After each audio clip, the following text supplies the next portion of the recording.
how to rename video in a YT Create application.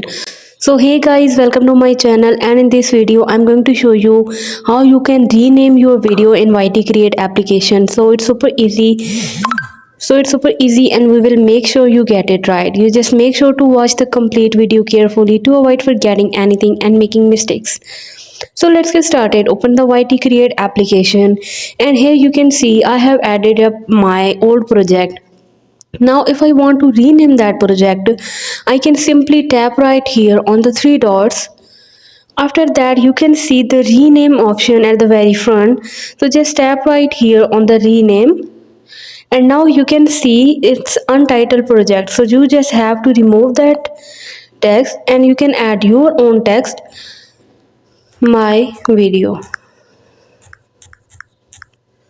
So now tap on the done button to save the changes, and you can see that your video is renamed now.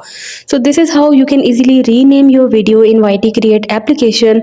Hope you guys like my video, and please consider showing your support by commenting, liking, sharing and subscribing to my channel for more valuable content in the future.